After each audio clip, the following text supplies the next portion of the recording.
Okay, welcome everybody to Wall Street Reporter's next Super Stock live chat, live stream for today, September 9th. We got a little bit of a schedule change. CloudMD, Dr. Issam Hamza, he is probably going to be up next after Darius. I know they are waiting. I was just told a couple of minutes ago they have a slight technicality with their prospectus filing.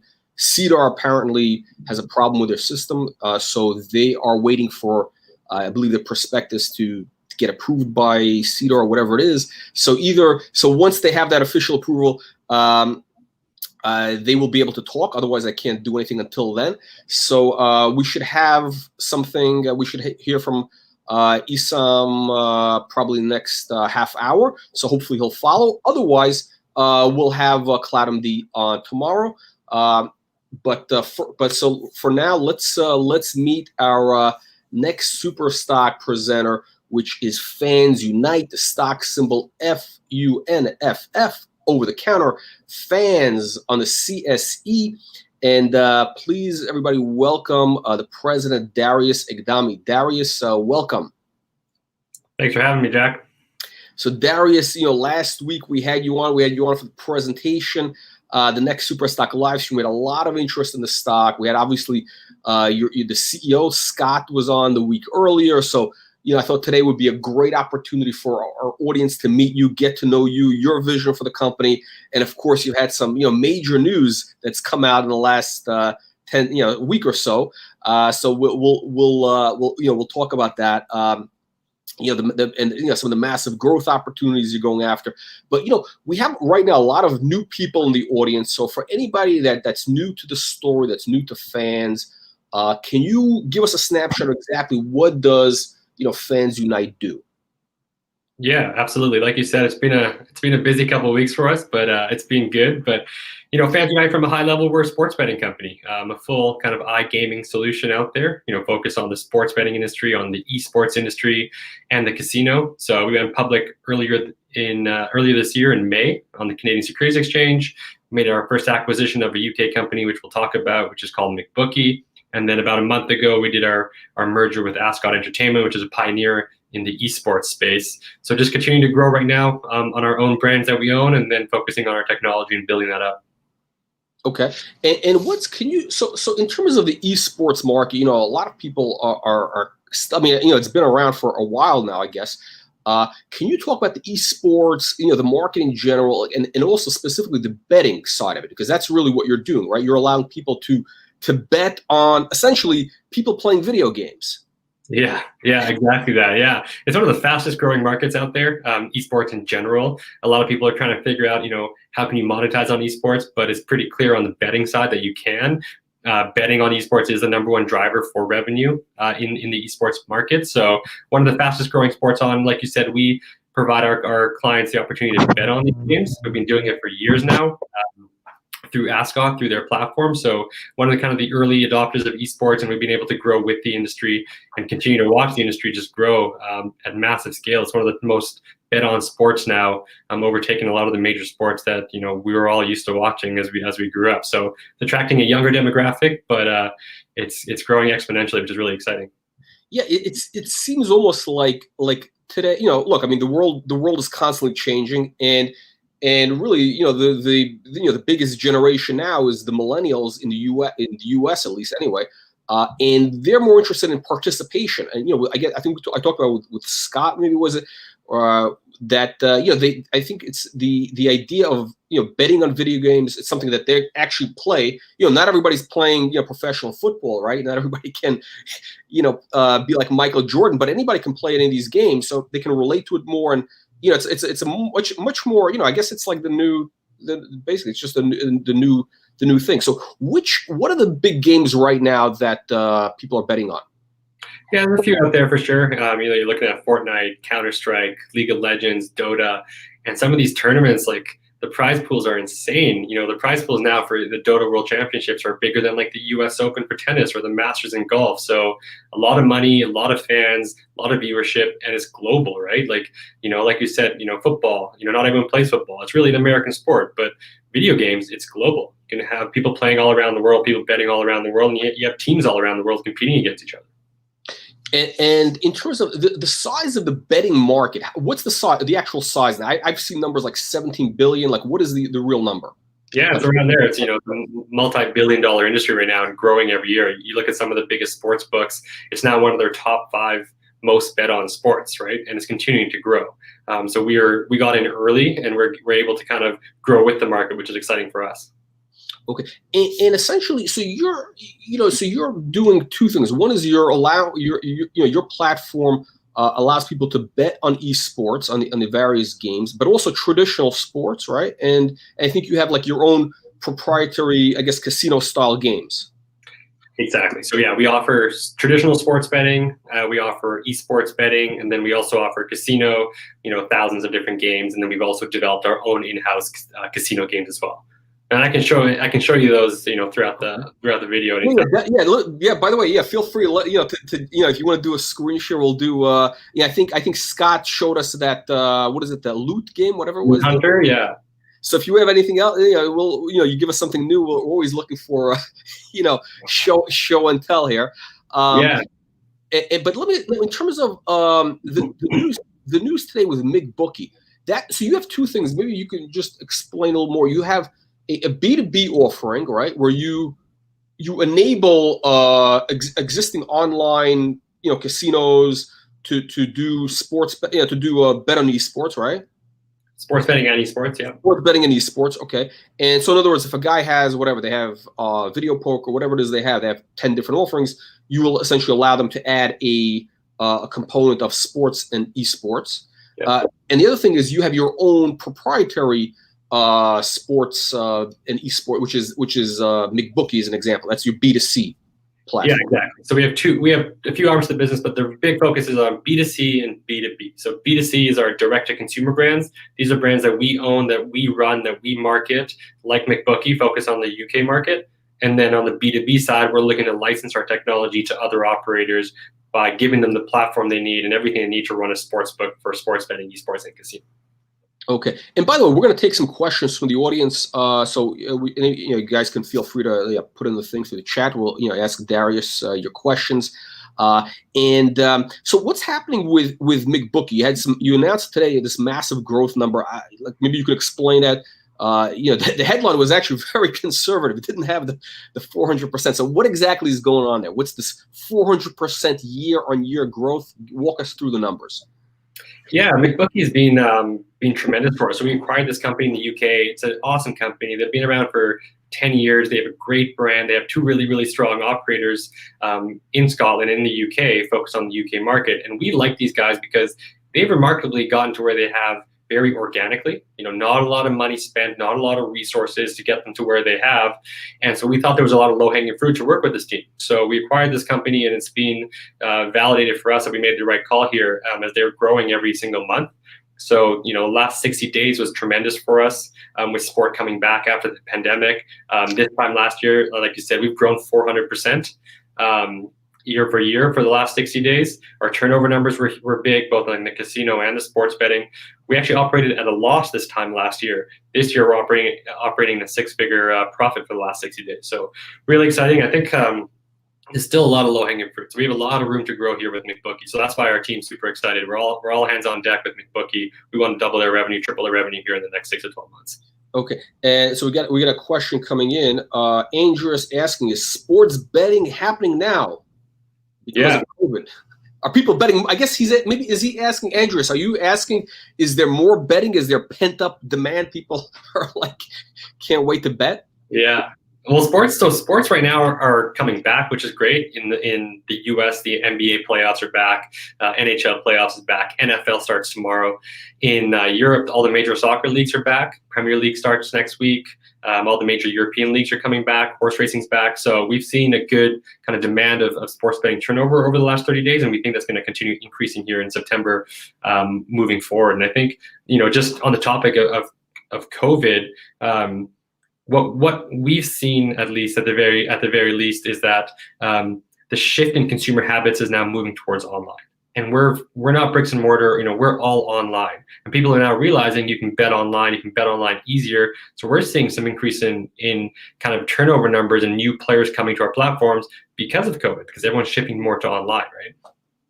I think one of the things with COVID, what it's really done with across a lot of industries is, it's just increased kind of adoption of new technologies, new people coming into something which they may not have had an opportunity to try it before, and now they're going to stay with it even after things return. Look, things are going to return to normal, at some point, 6 months, whatever it is. But all of a sudden, you're going to have that stickiness. I mean, we're seeing that with a lot of things, and so I think you're going to have there's probably people right now on your platform who never tried esports betting, whatever, anything, and all of a sudden now, you picked up a whole new bunch of customers. Yeah, exactly. We had guys, coming in, new players coming into our casino who are now playing, online roulette, blackjack. Guys who probably used to go to the casino, physical casino, sitting there playing the slots. Now they know they can do it, at home and play a lot easier and a lot faster. Okay, I got an interesting question here. Aaron is asking, are you looking to sponsor esports teams? So we have previously both esports and other traditional sports. So we've worked with teams in the Premier League, and Ascot's worked with multiple different esports teams. So things we're looking into, we're always looking at collaborations. We're more interested in partnership style deals with esports teams. We're not looking just to sponsor them, but we're looking for partnership style with esports platforms and esports teams out there. Okay, Andrews wants to know what makes Fans platform better than other platforms. Yeah, I mean, again, we're pioneers on the esports side, being in the space since 2014 through Ascot, being a lot of money and a lot of time has gone into our technology. So really, really strong on the technology side. I think as Scott has mentioned before, our goal here is to give our clients 0 exit points. So esports, getting them up and running with an esports sportsbook is key for us, but we want to make sure they're not going out there and having to get another provider for sports betting or another provider for casino games. So once we get an operator, we want to be able to service them with a full suite of iGaming platforms. So you can come to our platform, you got esports, you got sports betting, you got casino, whether it's the 6,000 casino games that we've been able to bring in through our partners or the in-house ones that we've built ourselves that we're continuing to grow. That's kind of what makes it special. Okay, so it's essentially a turnkey betting solution. So in other words, once they're in, it's really, I guess, the Vegas model. Once somebody walks in that room, you don't want them ever to leave. That's right. Yeah, we want our operators to stay with us long term. And there's no clocks on the wall. Nobody knows anything. Okay, and the carpet down is very these complicated patterns, so people are disoriented. They don't know what they're doing. They have to bet. Okay, we got an interesting question here. Mark asking, how competitive is the marketplace, and what are your market share expectations? Mark, are you talking about esports? If you can clarify.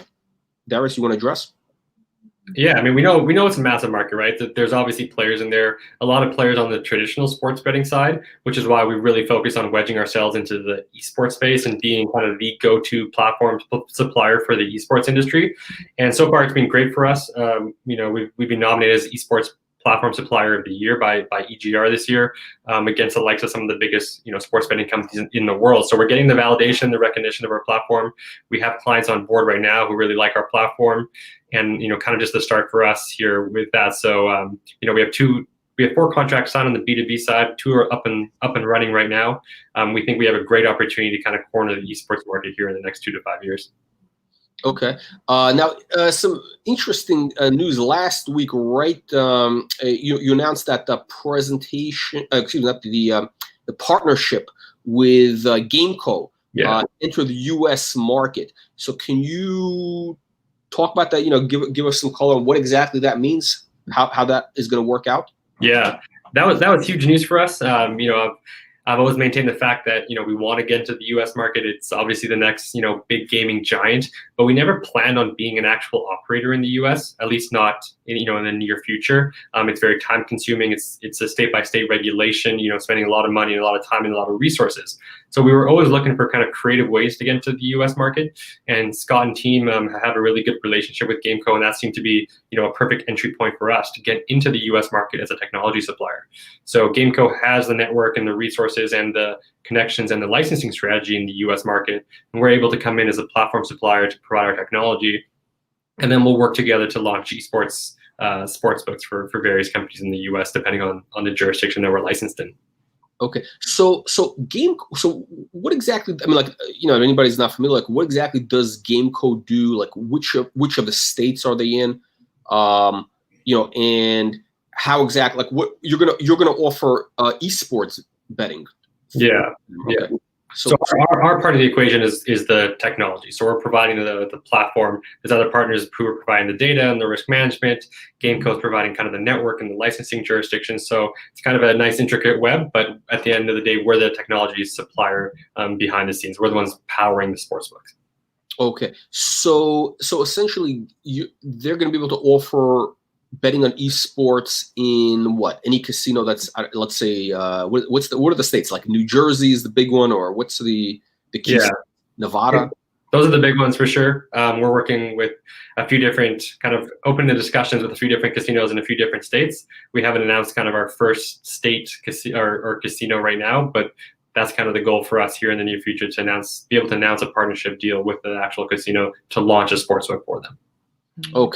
Okay, interesting. And is anybody doing esports betting right now in the U.S.? There is esports betting in the U.S. Only the licensed sports books. So you are looking at companies like DraftKings and FanDuel. They have maintained they want to get more into esports, and then you look at some of the bigger sports books in the world that do take esports, and that's like Pinnacle. And Pinnacle is now, I think esports is their number 4 bet on sports.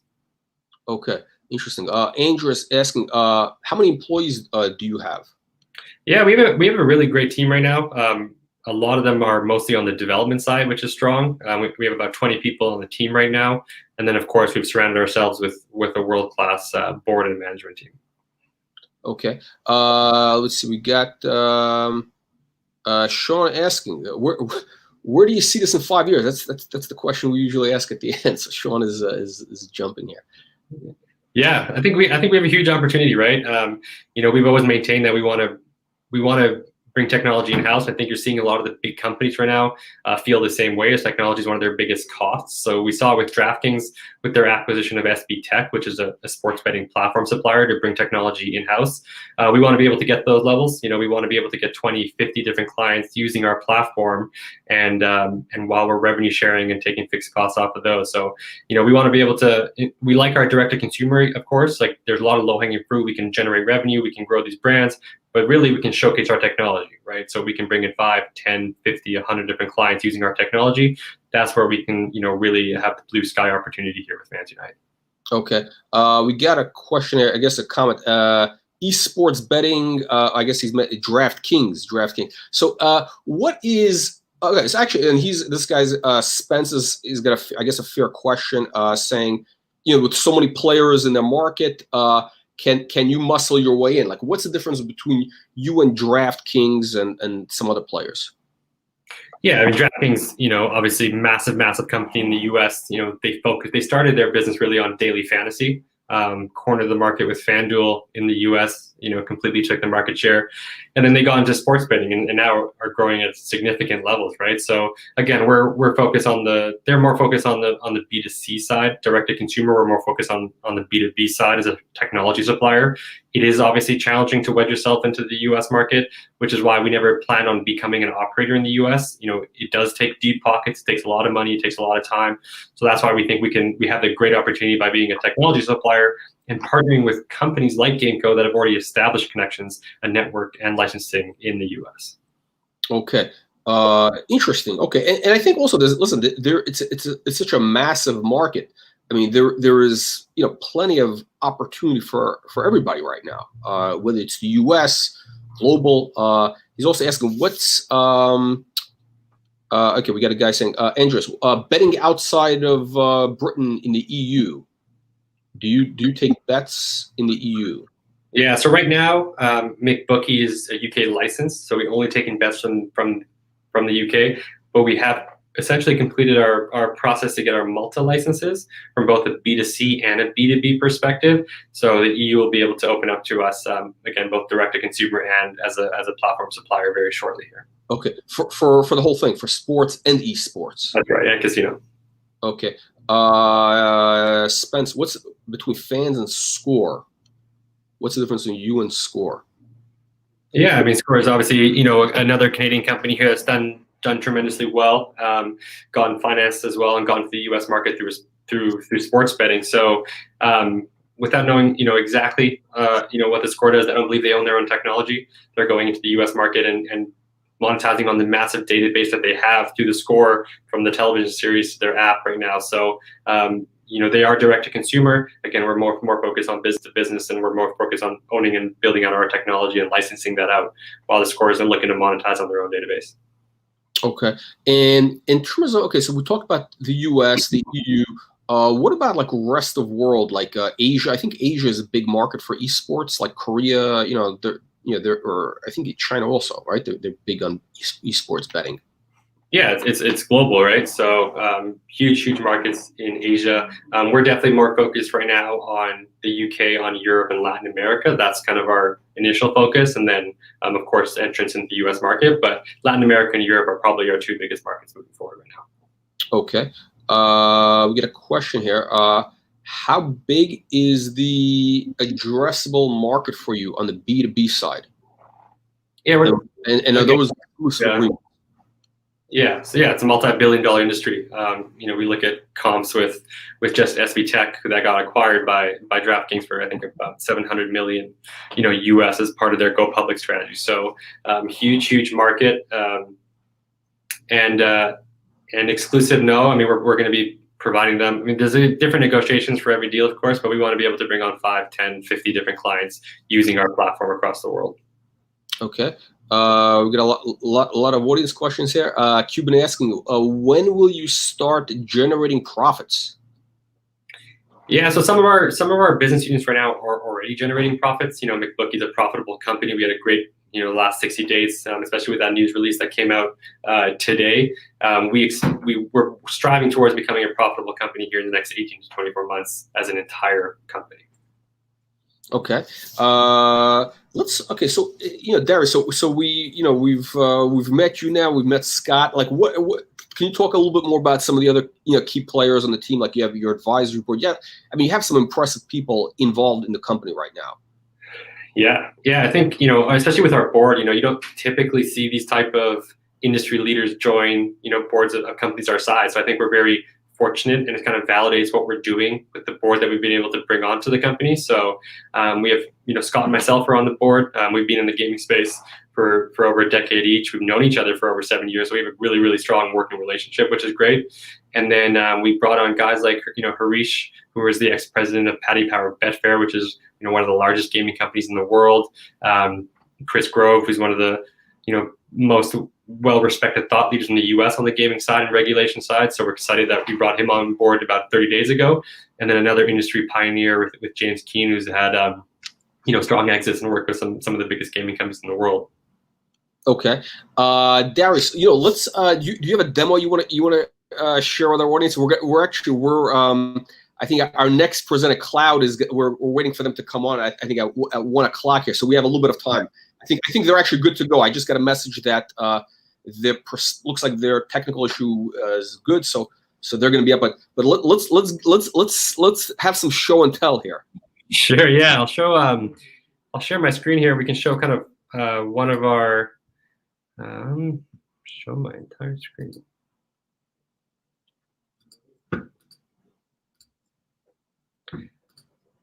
So we have a few different products, of course, but I'll show kind of our esports betting stream right now, which is pretty cool. Are you able to see my screen, Jack? Okay, here we go. Okay, so now we're gonna add. Okay. So this is one of our products, stream betting. This is a Fortnite game, about to launch. We have live betting, right? So you can watch the games. You got stream betting. You can place your wagers. Confirm your bets. And watch the games while you're doing that on our platform. So this is kind of an esports stream type betting product that's been pretty well received in the market right now for us. These are all your live bets, as you can see. Okay. Make your bets. This is one of our streams. We have obviously a lot of different products, but this is kind of the one Okay. That's So, right now. so the guy that we're watching the video, so that's like that is like one of the live players basically. Yeah, yeah. And people are basically betting on this guy. Yeah, yeah, and betting on what happens next, throughout the game, where he lands. Okay. all that And you stuff. can have and what in games with multiple players, you'll have two guys on screen, and people can bet both sides. Yeah, you can bet on whichever side you want. All the different live odds are coming in throughout the game as you're watching it, so it's a pretty cool product and resonating really well with the younger demographic. Okay. I got a question here coming in. Is Twitch a competitor? No, no. If anything, complementary. The more people that are watching esports, through Twitch and through those different mediums, the better for us, right? It's just opening the door to thousands and millions of different people watching esports, and hopefully being able to turn those people into sports bettors eventually. Interesting. Okay. So we got this over here. Okay. So Darius, what's let's kind of talk about the big picture here. What is your okay, we got the screen here. Am I back now? We're back to the okay, so back to the it's interesting. Okay. Actually here we got a question here. Cuban asking, how are these bets generated?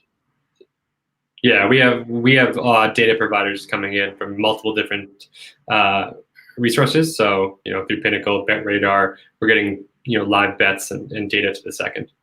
Okay, and you have like analytics or whatever. I mean, you have like I guess like somebody who makes these odds or whatever that needs to be done so that runs the system essentially. Yeah, those are the data providers that we work with. We work with the top ones in the world. Okay, so so Darius, last two questions I have for you is like what which I guess kind of to recap what we asked. We're like, what's kind of the big picture? What is this? What is your vision for what is the company going to look like? Let's call it 2 years out, not even 5 years. So just 18 to 24 months out. Investors have a short-term horizon. Yeah, I mean, we're always looking, for our long-term vision here of what we think FansUnite can be, and so focus again on the two aspects of our business, which is the B2C and B2B. Focus really on driving revenue to the B2C side. A lot of low-hanging fruit for us to grow those platforms like McBookie and Vamos, which is our Latin American brand. So very excited about kind of where they're going right now and the growth that they've seen over the last quarter. So that's exciting. And then really focus again on our B2B. So our technology is strong. I think we were de-risked quite a bit because we've spent years and millions of dollars developing our technology. And now for us, it's about growth. We already have multiple clients using our technology, and that's been all completely inbound. We've done zero kind of outbound marketing to get new clients on board. So for us now, it's really about growth. How do we go out there and get 5, 10, 25, 50 clients using our platform, paying us monthly fixed fees, and us participating in their upside through revenue share. So that's kind of the big picture for us, is getting as many clients as we can. That's the blue sky for us on the B2B side, and our technology's scalable and sound, and it's validated by already bringing on different clients. Okay, so really, I mean, you're at the inflection point. I mean, the R&D is done. I mean, all the heavy lifting is done. At this point, you're in revenue generation mode. So at this point, so I guess what you're saying is over the next 6-12 months, the news flow that we should be expecting is new contracts, new deals, revenue generation. Exactly. Our focus now is on growth. Exactly. Okay. We keep saying, this is the last kind of month for us has been an inflection point. Okay. Last question, which is, our favorite here. Top 3 reasons why, in your opinion, top 3 reasons why investors should consider FansUnite stock today. Yeah, I mean, obviously we're very bullish on what we're doing here. We've talked about the market and how massive it is, and you're seeing that with some of the biggest companies right now in the U.S. on the gaming side, resonating really well. Companies doing really well, like DraftKings, Penn National Gaming, GAN. So there's huge opportunity. I think we're well positioned. We're obviously a much lower entry point, but we have a lot to offer. We have a world-class team. Our technology is world-class. We've been building again for the last 5 years. Tons of money has gone into that, through top-end tech talent as well. And we're validated, right? We have multiple clients, completely inbound. So there's a lot of room to grow for us. I think we have every opportunity to become like one of those massive companies in the States. We're just a much lower entry point right now. So we have a long-term vision here of where we want to get to, and it obviously ends up, being a competitor with one of those big companies like DraftKings. Okay. Actually, one last question. This is an important question. We always, our audience is very important. So here we go. Odell asked, what's the marketing sales strategy to acquire those clients? B2B or B2C? I'm not sure which one he's referring. Maybe you can. I think he probably means B2B. So the exciting part again is it's been all inbound for us so far. So again, being nominated for Esports Platform Provider of the Year got a lot of inbound calls for us. So we've been able to leverage that, and then we're bringing on a full dedicated sales team to go out there and bring on clients both in Europe and Latin America. So that's kind of the next step for us. B2B, yeah, exactly. So for now it's been inbound, but now it's about bringing on a team and business development team to go out there and sell for us and bring on as many clients as they can. Okay, Darius, with that, thank you, for your time, answering all the questions, and we look forward to hearing more from FansUnite in the coming weeks. We're going to have you guys back on a live stream probably at the end of September. I think you're going to probably have some news by then. And again, thank you everybody for joining us. And let's get ready. We have actually CloudMD coming up. So Darius, thank you again. Thanks, Jack. Appreciate it. Okay. Hey, Mark. Dr. Hamza, how are you? You were able to make it. I was able to make it. Yeah, it was out of our control. Unfortunately, sorry for the mix-up there, but unfortunately, we can't market until the prospectus was filed. We filed it yesterday, but it just showed up on CDAR like literally while you were talking. So okay. I got to enjoy a really good presentation. It was very interesting. So that was great. Well, it's interesting. You both are in the tech space in different elements. Both Canadian companies, showcasing Canadian innovation. Yeah. I don't know how you bet on Fortnite, but I'm going to definitely look into it now. Okay, so give me 1 second. I want to set up the banner here.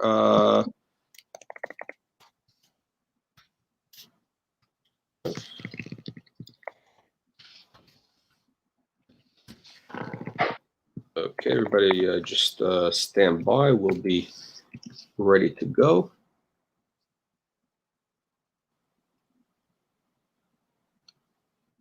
Okay, that's working over there, right?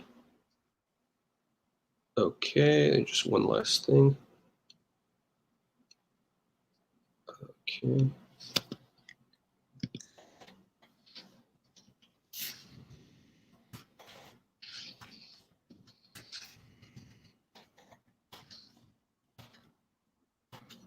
Okay, here we go. All right. A little production. No worries. Yeah. Okay. So let me just take a little drink.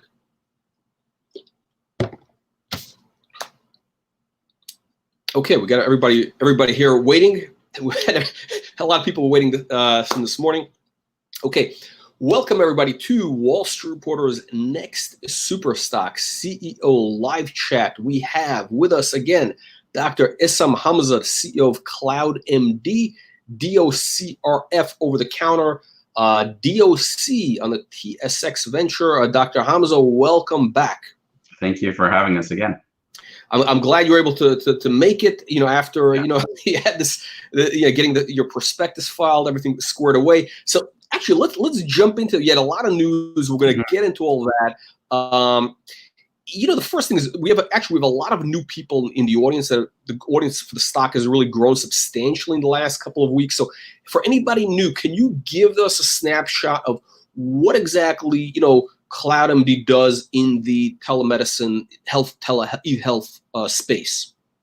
Yeah, I mean, at a very high level, without taking, again, half an hour just to explain our company, really the idea is to revolutionize the way healthcare is delivered. And from the traditional, brick and mortar where you're a patient and you have to wait until Monday morning and you have to call in and try to get through, and then you wait a few days to see the doctor, and then you take a day off of work, or you drag your kids out of school and you go to the waiting room and you wait an hour and a half and you see them for 5 minutes and you take a prescription and you do the same thing again for the prescription or for the specialist. The whole idea is using technology as the great equalizer and making a very patient-centric model, meaning that the patient is in the middle and now we provide the full ecosystem to that patient and they're part of the team. So it's a team-based, integrated healthcare approach, and it provides a better outcome. So that means providing a platform that's seamless to the doctors and the specialists and the counselors and the pharmacists and so on to connect to you, so that they could see people in person or they can see them virtually, and it's seamless for them. It means it's one platform, one electronic medical record, one patient portal. And for you as a patient, same thing, one login. You get to see all these different parts of your healthcare team, and they're all working together for the first time to provide better care for you. And so we have both the B2B side, where we provide the platform to those companies and those doctors and those clinicians and so on in the ecosystem. But we also have a B2C side where patients can download the app and see one of our providers as well on demand or with appointments, and we provide full service concierge type of care as well. So it really is the future of healthcare delivery for everybody around the world. It provides better outcomes, and it's much more kind of intuitive, integrative, and efficient. And so you get the buy-in from everybody, from the patient to the doctors to the government regulators, because it just works for everybody. I mean, so really, again, you're kind of at the forefront of this, digital transformation of healthcare. I mean, it's going to completely change over the next, months. I mean, literally months. It's not years. It's 6, 12 months. Mm-hmm. I think part of your strategy, part of the growth strategy, it seems, or in terms of driving that adoption, it seems like is these acquisitions. Is mm-hmm. that? I mean, like, what can you give us an update? You've announced a bunch of them. Like, what role does that play? It's a major role. So I mean, you get organic growth, and then you have the acquisitions as well. So we're incredibly well financed. You mentioned kind of the prospectus that finally went through. And so we're able to do this presentation today. Literally 15 minutes. Literally, yes. I was watching the other presenter. Yeah, absolutely. And so, we are incredibly well funded. I think we have north of 30 million in the bank right now. We've been very successful for our acquisitions in kind of a hotly contested market where these companies we're acquiring are believing in our mission as well, and they're joining us as team members, which is really important to us. We don't buy assets to tuck in and fire everybody. We're bringing in leaders in their space, their verticals, to kind of lead ahead that division for us. So from the refunction, which is the physio, occupational rehab, mental health acquisition, where they're going to be leaders in that expansion across North America, to Snap Clarity, the mental health, to the addition to Karen Adams this morning, who's a world leader in her space. With mental health. I want to ask you about that. Yeah. Yeah. So we just announced that. Again, we're incredibly excited. We have an incredible team. I mean, again, just another addition, world-class person who has experience, real life experience, and has been successful in the mental health space in North America, has proven who they are and what they do. But been very successful on the insurance and private side as well. Again, something we don't know very well, and that's why we need to bring this in, to bring that part of our business up to expansion. And when I say, I think I said it on the last broadcast, and I mean it, is that we may be very soon, if not already, the first company that provides a full service care to the whole person, meaning that both mental and physical health, healthcare, both public and private healthcare. And so that's an incredibly attractive solution for, let's say, insurance companies and corporations and governments who can do a one-stop shop instead of having multiple vendors providing this to patients, where you have to have one for the public system, one for private, one for mental health, one for physical. And that old siloed approach doesn't work. I mean, we know that's historically what you get now when you go to a family doctor and you see a family doctor and they don't talk to the specialist or the counselor or the pharmacist, and you get the siloed approach. What we're talking about is a whole team-based approach, where now when someone has an injury after a car accident, it's not just physical, a lot of it's mental. They need counseling, and they need help with rehab so they can get out of so they can recover a lot better as well. So you can't separate those things, right? And so we're going to be able to provide that one-stop shop, and really that's what our focus is that whole full ecosystem for that whole person on the ground. Okay, so it seems like you've like a lot of these acquisitions you've been kind of like assembling a puzzle. So is the final, like, what stage are we at right now? Is the final piece in, or what? No, I mean, there's never a dull moment here, basically. No, we have an incredibly strong pipeline still for growth. Again, we have north of 30 million in the bank. We've been very successful in our acquisitions. Actually, a lot of times when we acquire a company now, they're asking for stock instead of cash because they're sharing the vision with the upside and growing with the team. So we like that. We like that they're aligned with us, with our vision for growth. And so we are not done by any means. We're just starting. I guess what I was asking is not so much the acquisitions, but in terms of the overall picture. Like you have the pharmacy side, you have the mental health, so are you what other areas, or would you add besides, like what other areas would you add? I'd rather not kind of elaborate too much Okay. on, I mean, it's a very competitive space, so we got to be careful kind of what we say as well. But I think you can kind of get the idea a lot of times when you see what I'm talking about in terms of that person with diabetes and a wound on their leg. It doesn't just need wound care on their leg, right? They need probably compression stockings. They need to see a dietitian. They need to see endocrinologist for their insulin. They need to see, probably a cardiologist. I mean, the whole ecosystem basically is what you need. The platform side of it, in terms of the technology, we are very excited about what we have, and we'll be turning on more and more features, including some of the AI products we have and so on. And so it is something that you're going to see further expansion on and what we do. But I think you'll be surprised on other things that just make sense and fit into what we're talking about. So I would just say, hold on and watch, and hopefully you grow with us. We got a bunch of questions coming in. That's really what today is all about. It's audience questions. So bottom line is, I guess people, it seems like definitely investors seem to like the fact that your acquisitions want to take stock. That's important.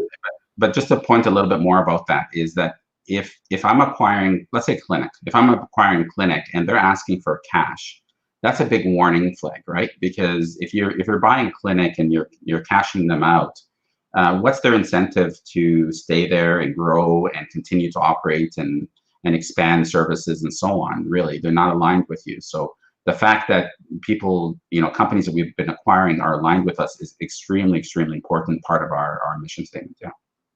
Okay. Spence has a question. Can you see that? If a physician has a contract with EMR provider. Right. So EMRs, electronic medical records, there's a bunch of different ones out there. Contracts tend to run about a year or so. There are ways of getting out of them if they had to. We are cloud-based, so he asked about hardware support. There is no such thing as hardware, really. I mean, it's just anybody's computer connecting to our cloud-based electronic medical records. So really, we don't need to provide any on-site hardware support. We do have tech companies that we work with that can provide, let's say if some clinic wants to have more secure routers and computers and their network and so on, we definitely can provide help with that with third-party vendors that we work with. But because we're cloud-based, it doesn't require much at all. Okay. And Spence is asking, are you going to link to hospitals and pharmacies? Stay tuned. Okay. But you have a pharmacy already, right? We own 2 pharmacies, and we have partnerships with some major pharmacy brands, including Save On Foods and Pure Pharmacy and so on. Okay, I guess you will be making acquisitions, right? Yeah, many more. Yeah. Okay. Update on the U.S. acquisitions.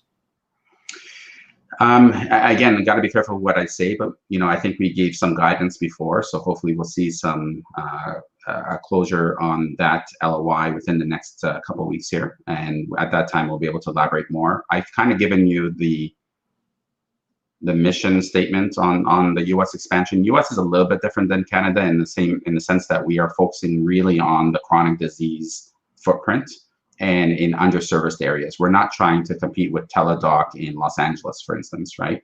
We're talking about services that are in our areas that don't have doctors that are ripe for disruption with telehealth. So that one patient, or the 1,000 patients in a remote community that have diabetes and heart disease, like I said before, you can provide on-site nursing care for their wounds, but then connect them to all the specialties in the major cities, and then triage them so that if they do need to go to those cities, you can, but everybody's within your platform. So it's kind of like the hub and spoke model in these underserviced areas.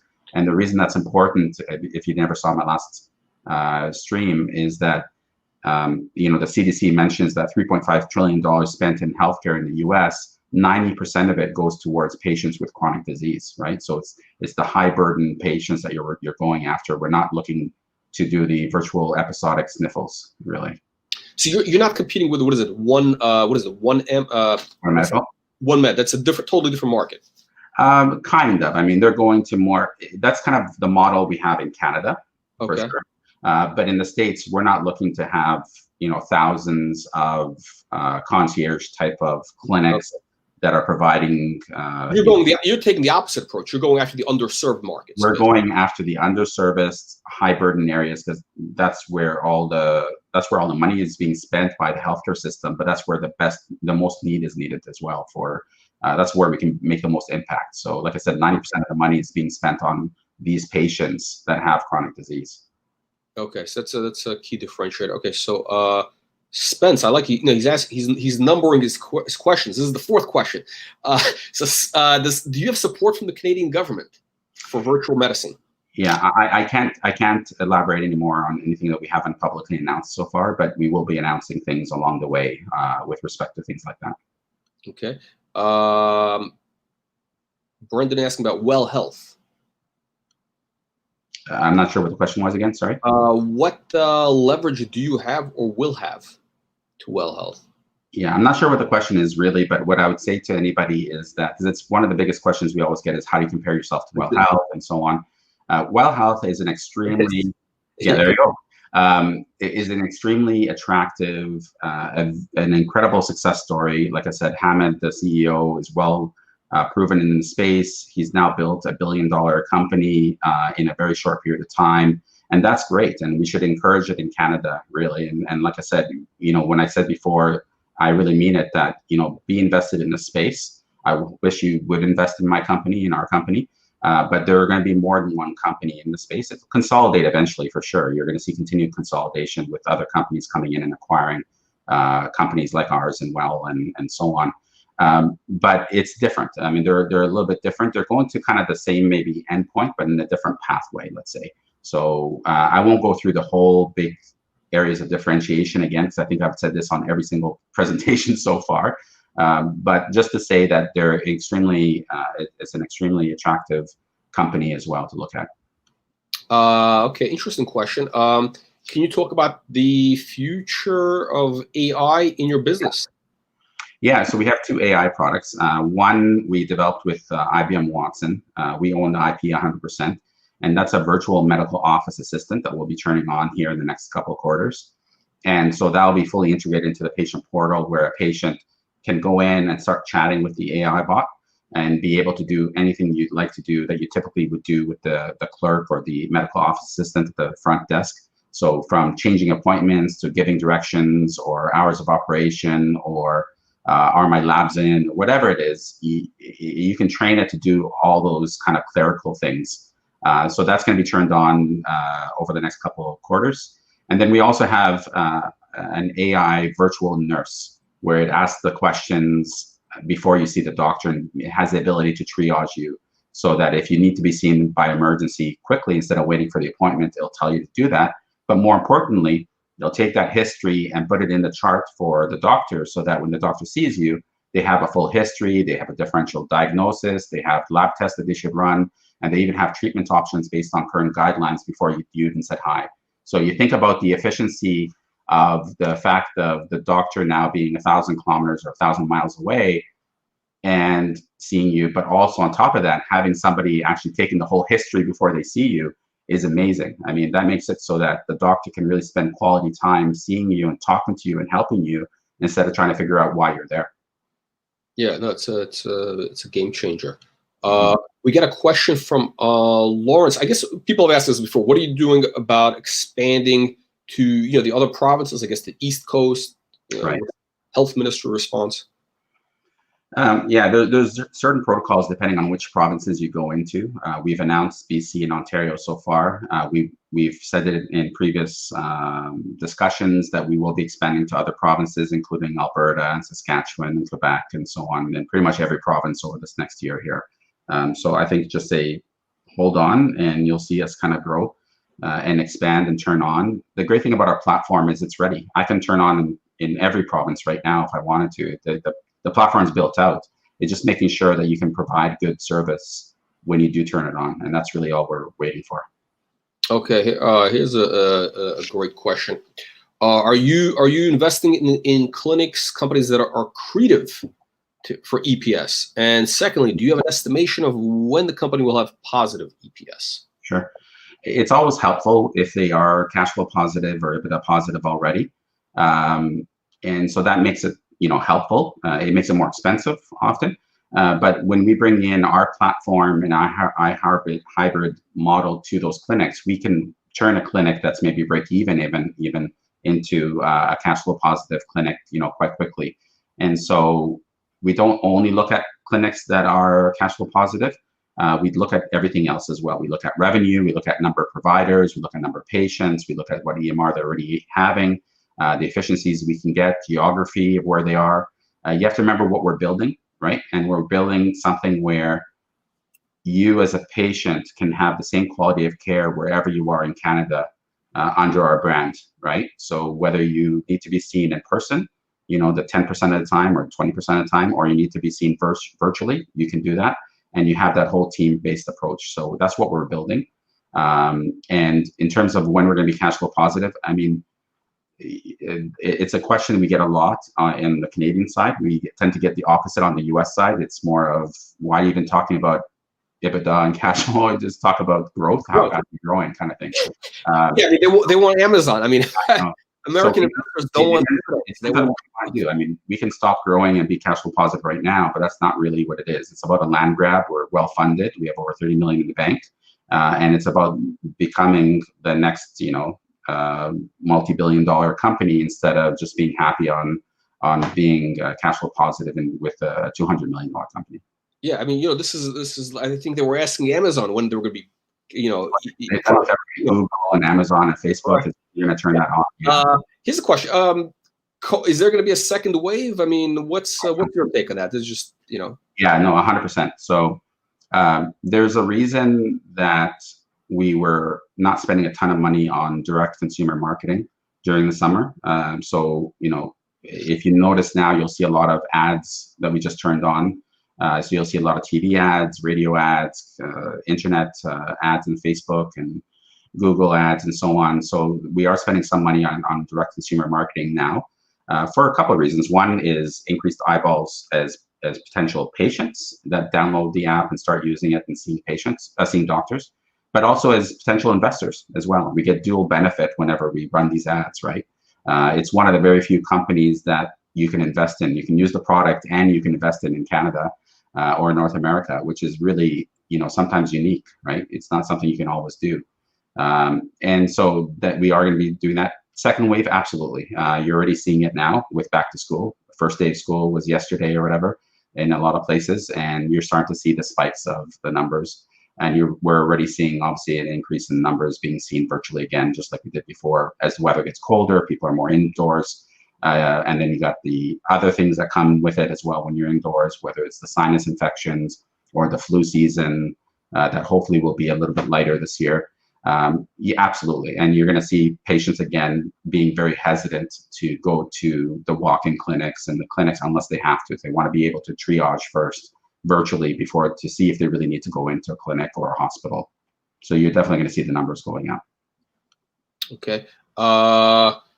Konstantinos asking, Healthcare Network of America's 24 million patients. Possible acquisition? Yeah, so what he's referring to is remember what I mentioned is that whenever we acquire a company, we're buying the team, we're bringing the team on, and Dr. Rowe is one of the team leaders in the US acquisition that we made. And he runs Doctors of America, I think, whatever, where he's been very successful in advocating and bringing in huge networks of doctors and helping them and so on. And really, that's what we're anticipating, is that he'll be able to really grow our our business in the US and draw from his relationships right across the US and bring in doctors and specialists and providers into our platform. Okay. Spence coming in with question number 5. What are your plans to continue expansion with Safe Foods? I mean Save On Foods. Yeah. Save On. Yeah. We'll have updates soon. Okay. Any other stores? Walmart, Loblaws? Yeah, there's many other chains as well. So we'll have updates along the way. One thing to just point out is that all pharmacies, as I mentioned earlier, are terrified of Amazon, right? So Amazon is coming into this space. They've launched Amazon Pharmacy now in North America. They will be doing delivery and fulfillment and so on. And so all these pharmacy banners with brick and mortar need to come up to the e-commerce aspect and fulfillment for their patients. And so we have a ton of interest from all banners, and we'll have updates along the way. Yes. Okay. So we got a bunch of questions that came. I gotta scroll back. Oh my God, we had like 50 questions. Well, I didn't even see these. Here we go. Wow. Hang on 1 second. Let me just scroll back up. Okay. Okay. Did I ask you this one yet about the kiosks? We are expanding across the country, and we'll have updates on that. And we're not going to talk about on this. I can't disclose any names right now. Okay. Oh, here's an interesting question. Are you selling data, for any kind of analytics? All right, I gotcha. Drug development? Yeah. No, we're not selling any data. So our belief has always been that your data as a patient belongs to you, and you have to always have control of that data. So it may be sitting on a doctor's computer or a cloud or something, but it really belongs to you. So we don't believe in selling that data to any third party ever without your permission, and we haven't gone down that route at all.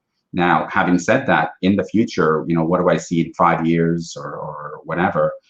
I see a situation where you as a patient is empowered, and you actually may make money by providing anonymous data, where you can opt in to studies now, these studies saying, yeah, I'll opt in, take away any identifying data, and guess what? Now you're one of millions of patients with a certain disease on a certain medication compared to millions of patients with a certain disease on a different medication. And you can do these studies anonymously, and you actually get compensated for it without you having to do anything.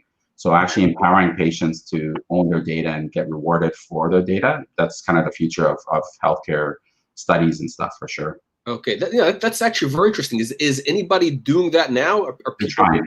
They're trying, but the problem is you need access to that data, and we own it, right? So in CloudMD, we own an EMR company. We have about 3 million patient charts in our system, very rich data.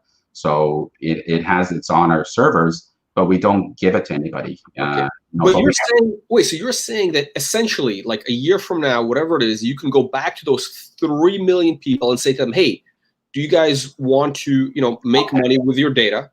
Yeah. I mean, your name is not going to be there. It's going to be anonymous. Right. Nothing identifiable. Yeah. Okay. Yeah. How much do they pay? Yeah. So, do you want to make some money being part of a study? And we do that now. Traditionally, there's studies going on in universities and hospitals all the time, and they canvass doctors' offices saying, can you put these flyers up in the waiting room and see if anybody wants to be part of this study? And then you have to take a day off of work and cross town and sit in their hospital waiting room to be part of these studies. It's the same idea, but now you can do it from the comfort of your home, doing nothing but opting in and out kind of whenever you want. You're just giving data. You're not taking any. You're not taking any. Experimental drug. You might be already on that drug already. Okay. Right? So I just want to compare how your outcomes are compared to another one on a different medication or something. So yeah, that's kind of the future and I'm excited about that because that's going to provide much better outcomes. Because a lot of these studies fail because they're not great in drawing patients in from a very diverse network. They tend to focus on, again, you're seeing this now with the COVID vaccine, they tend to focus on kind of the middle-aged white crowd, basically, and then they're like, why isn't it working in the minorities or in this population or in the females or whatever? It's because you never tested it, in that group. So being able to see real-life data in real time, in the future is going to provide much better outcomes for these studies. Interesting. I understand like a lot of drugs are actually in drug development. They're not really tested on women, right? And it's a completely different, They don't test it on women. They don't test it on children. Right. They don't test it a lot of times on minorities. And so, yeah, and then there's no surprise on what happens after the fact, right? Interesting. So that, so this is an area which really you haven't, I mean, this hasn't really been talked about, this, this type of data, this analytics. I don't know, maybe this is a little bit too early, but what kind of numbers can that type of business generate? Let's say you have 3 million records now. Let's say you have 5 million records a year from now when you get into this. What kind of you can make millions of dollars profit, basically? Yeah, you can make millions of dollars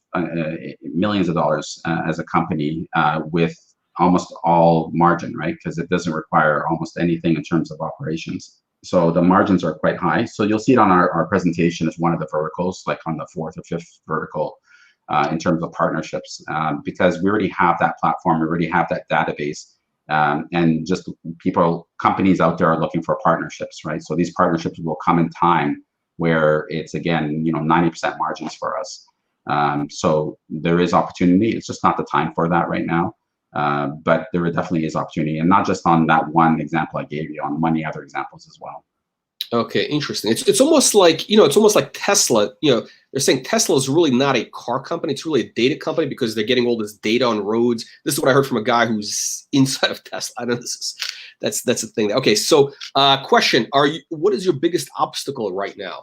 That's a great question, and that keeps changing depending, right? So it's not financing risk anymore. Like I said, we're incredibly well funded.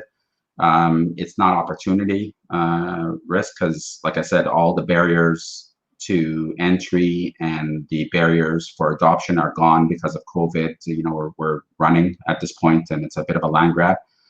It really is inflation. So what happens is that it's getting more and more expensive to acquire the assets that we want, and so we're sometimes competing with companies that are being bid by other companies or that are going public themselves.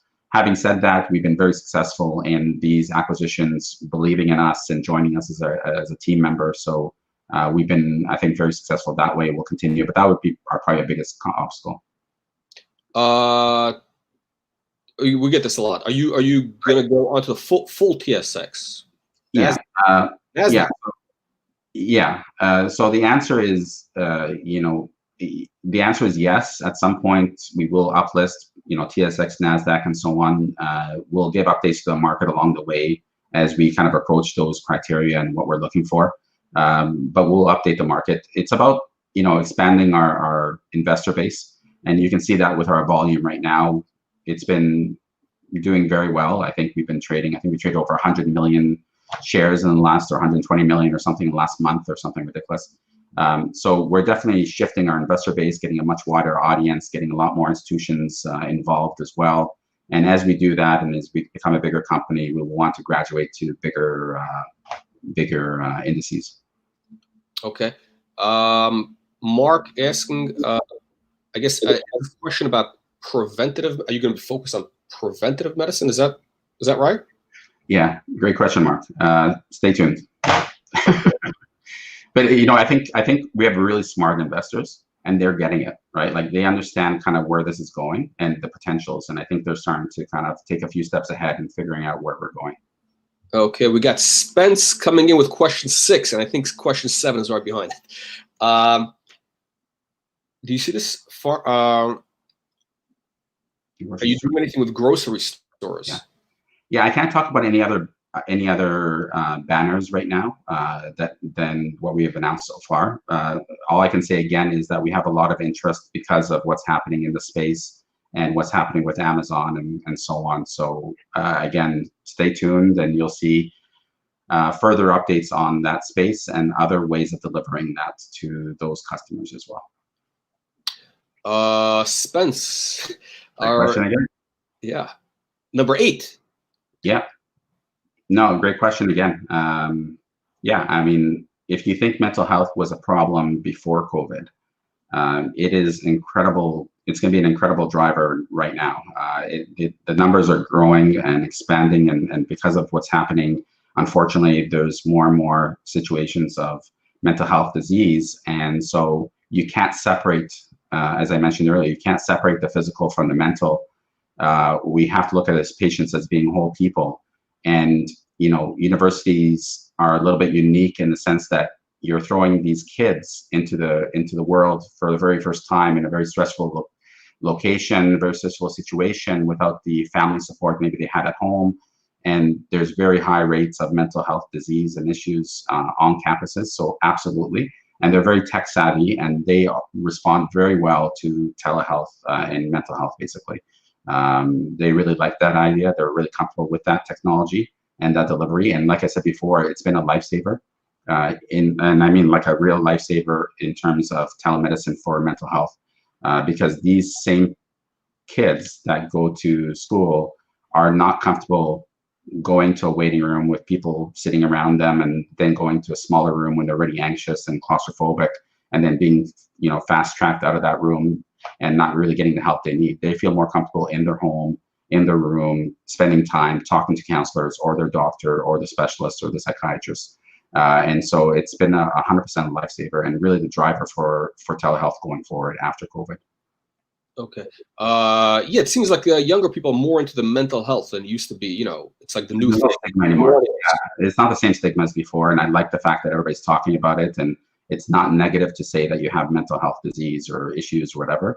It's encouraged to talk about it. You get good support now. You're not ostracized like you used to, and that's it's a great thing. It's just one more thing that's really I'm looking forward to is the ability for anybody to talk openly about these things.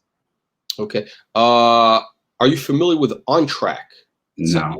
No. Okay. Canadian universities. Let's see. Okay. Quebec.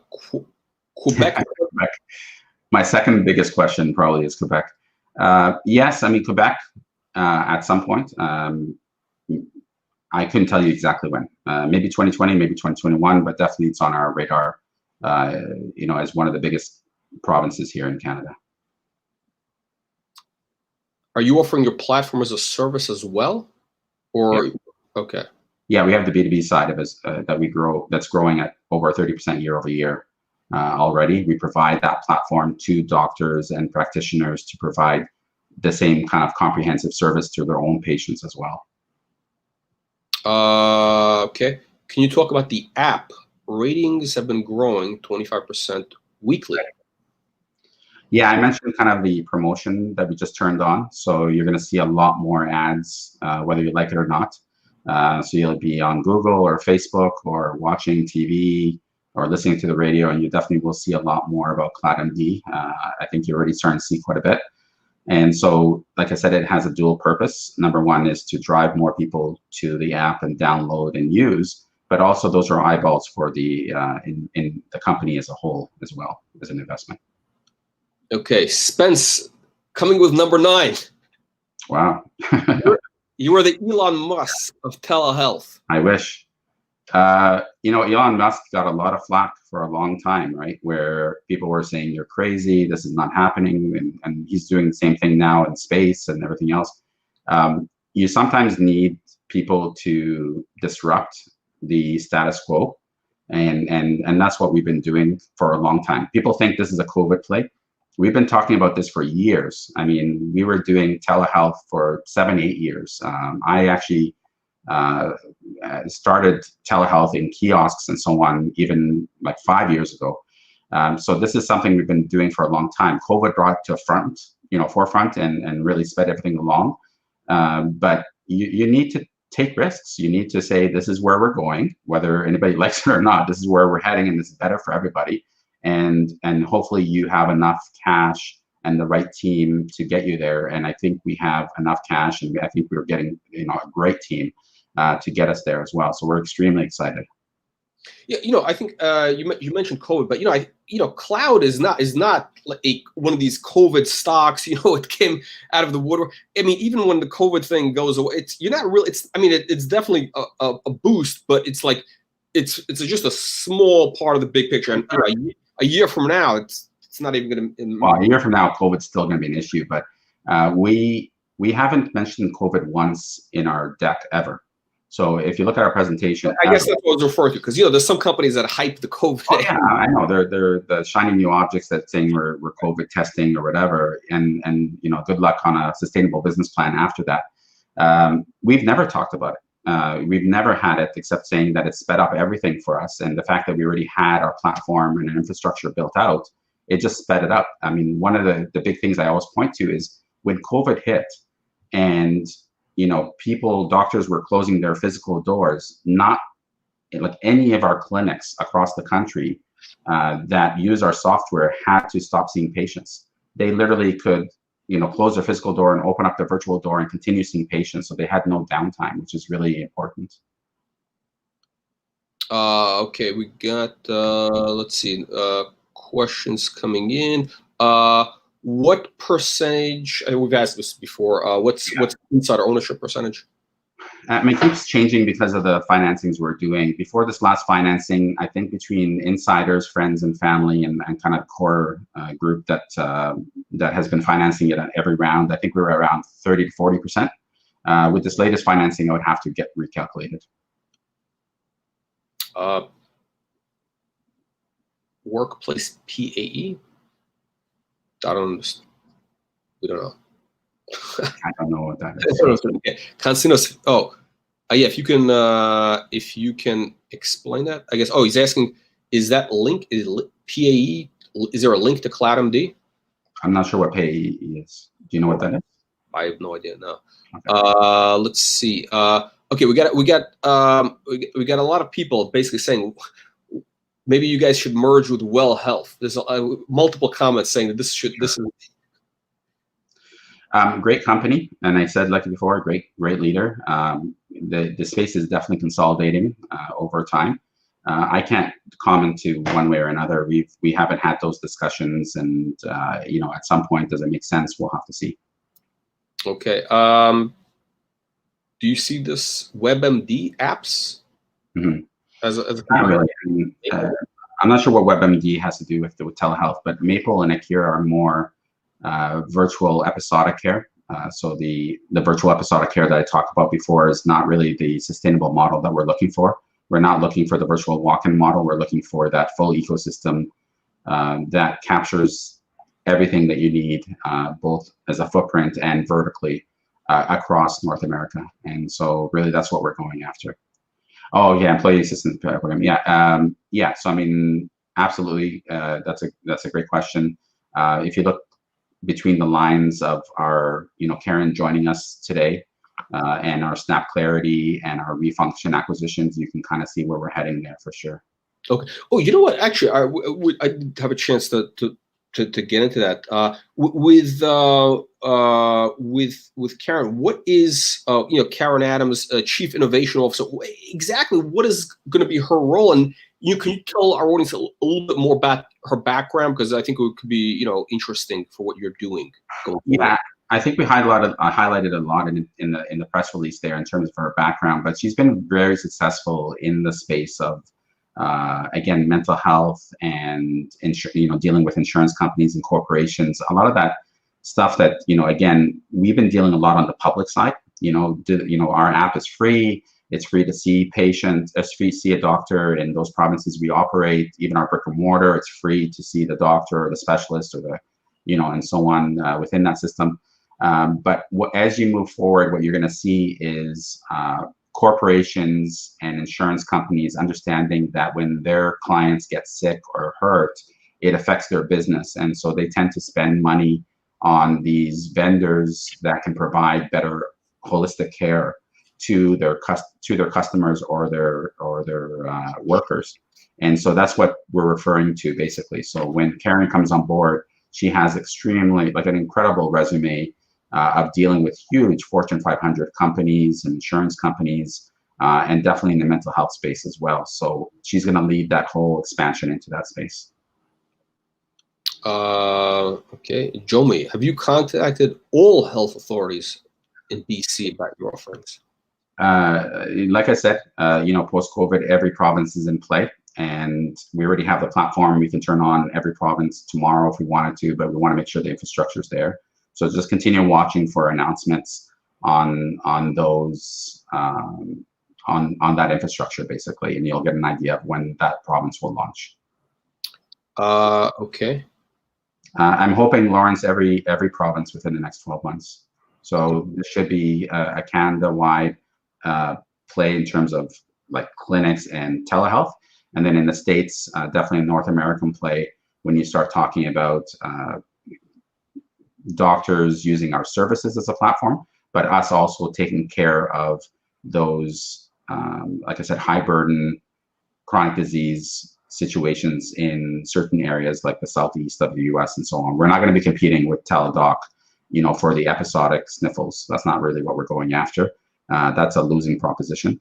We're going after really the high margin, high revenue, smaller footprints in certain areas and being leaders in those niches.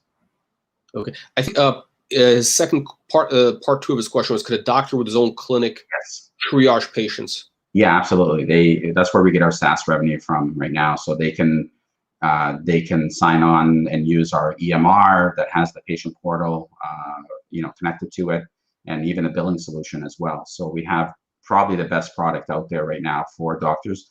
The future, like I said before, is for doctors not to worry about running businesses. It's about how do they get online, how do they continue seeing their patients without having to worry about technology, or, you know, telling patients to download this and do this. It should be just one seamless platform, whether they're seeing patients in person or virtually, and we provide that one integrated, intuitive platform. Okay. Okay. Spence coming in with question number 10. COVID pulled the industry ahead by 10 years. So we're 10 years forward in the future. Amwell, Google, how will that impact your business model in Canada? And do you see? Yeah. More eyeballs. I mean, it's not just Google and Amwell. I mean, Teladoc is buying a lot of companies out there right now, whether it's, you know, joining Livongo or buying InTouch in Canada for $600 million a few months ago. You're going to see continued consolidation and more money being put into space. So the fact that Google is spending $100 million on the IPO for Amwell, that's great. It brings more eyeballs to the space, and when they IPO, I'm sure it's going to be a hot IPO. So that just brings more attention to something, like I said before, where we're at the very beginning of that hockey stick. Like, you think this is hot right now, and you know, you think about kind of where this is going. We're talking about an industry that is almost $4 trillion in North America, that has gone from almost paper-based or, you know, very limited digital to almost all digital and a lot virtual in the next few years. That's massive. I mean, in Canada here, we're doing, I think, 0.15% virtual care before COVID. And, you know, in the States, it was, you know, probably less than 10 or 20%. Some places were a little bit higher. But you think about just the whole shift of that whole industry, it's not going to be just one company, and it will be a transformational shift in a massive industry that's is ripe for disruption right now. Okay. You know, it's interesting. Well, after the financing, how many shares do you have fully diluted? I'll have to ask Julia to get that for you. Okay. I'm not really sure right now. Okay. But the market cap, a lot of warrants being exercised right now, too, and so on. So, I mean, the market cap is what? It's a couple $100 million right now, basically. I think less than 200 million. Yeah. Yeah. So I mean, really, like when you think about what's kind of like what's happening, where you have Google kind of, I mean, right. I mean, this, I know people are got to be thinking, like, could an Amazon at some point say, okay, we got to be in this area here? It's just like what they did with, you know, Whole Foods. They're getting into everything. They already are. Frontier. Yeah, they already are doing that, right? They already moved into the space, and they're moving in further into the space for sure. You know, like I said, they bought Health Navigator for a reason. They launched Amazon Care for a reason, and they launched Amazon Pharmacy in North America for a reason with the acquisition of PillPack a few years ago. So they are doing that. They know that the future is not just sending you packages of electronics or chargers. It's also having you see a doctor and getting your groceries and prescriptions sent to you as well. So every aspect, yeah. Top shop, yeah. So it's interesting. You know, really, like, I mean, ultimately, like, you know, CloudMD really, it could be a, you know, at some point an acquisition for one of these, you know, mega, you know, these basically $1 trillion company. I mean, for them to pay to write a check for, you know, $1 billion, $2 billion is not a big deal. No, I'm not going to talk about numbers and stuff. But yeah, not much. I mean, again, whether you're a Canadian investor or American investor, it's a little bit different mindset. Here in Canada, you don't understand this, Mark, but we tend to gobble our own a lot way too soon. So you don't see a lot of these multi-billion-dollar leaders in the space because they get gobbled up really quickly by the American companies before they ever get to that size. Shopify is a different matter. But typically, you don't get these huge leaders because they get acquired a lot quicker. The multiples given to American companies are definitely much higher than Canadian companies. Another reason we want to get greater exposure in the US. And I would say north of 75% of all my meetings right now are with US-based investors. Okay, here we go. Spence, number 11 question. If you want to address that, if Canada shifts to 20% telehealth from... Right. Yeah, no, it won't be a shift outside of doctors' offices, but you're going to see fewer. So what's going to happen, Spence, is that you're going to get rid of a lot of the mom and pop clinics where there's one clinic on every corner. You're going to see clinics where they're all working together. So these hybrid clinics like we have, where again, in that same footprint, you might have 10 or 12 doctors and specialists and counselors and physios and everybody working together in a small footprint. And then that one platform providing you virtual care as well. You will only go to a clinic if you have to physically be seen and touched, and they'll tell you when to come to the clinic. You will not go and take a day off of work and sit there for a couple hours and the doctor doesn't know why you're there. You're going to be there only because you need to be there. Otherwise, you're going to be seen from the comfort of your home or your work or whatever. So there's going to be a lot of triaging going forward virtually before you ever get seen. And that's going to make it much more efficient, much better outcomes. And that's what you're going to see for sure. Okay, we got a few more questions. I don't know if you have to go. Maybe we should wrap up here. A couple more minutes, yeah. Yeah, we'll do a few more. U.S. expansion, California, Florida. Again, we're not going to go into too much in terms of where we're expanding, but just to say that we're focusing really on underserviced areas. There's really no need to go to areas where there's patients that have easy access to doctors. The whole point of this is to give them a telehealth solution where they now can have access to specialists and doctors and healthcare practitioners where they typically wouldn't have before. It's the same amount of money, but it's actually better margins. What's the plan to get more downloads of the app and usage? Yeah, like I said, we spent a lot of money recently, just turned on just a few days ago, a lot of marketing. You'll see a ton of ads. You're going to get tired of the ads soon, the CloudMD ads. I'm sure you're going to see them everywhere. Okay. Have anything? Yeah. Any more news? Can you put out more news today? Dr. Hamza, let's wrap up. Two last questions. One is, what kind of news flow can we expect over the next, let's call it, again, our audience is short-term oriented. They want to know, what are you going to do in the next, let's say, 6 to 12 weeks, next couple of months? What kind of news flow can we expect going forward? I think everything I just mentioned, that we have an incredibly strong pipeline of acquisitions that we're working on expansion, on various different parts of our business that I've kind of hinted to over time that we can start executing on. Everybody's back to school now. So I think you're going to, we try not to waste too much during the summer when everybody's on vacation. But I think there should be a lot of good things happening. We actually have long-term investors in the audience. That's good. A few. Yeah. Okay. Last question. Our favorite is, in your opinion, top 3 reasons why investors should consider CloudMD stock today.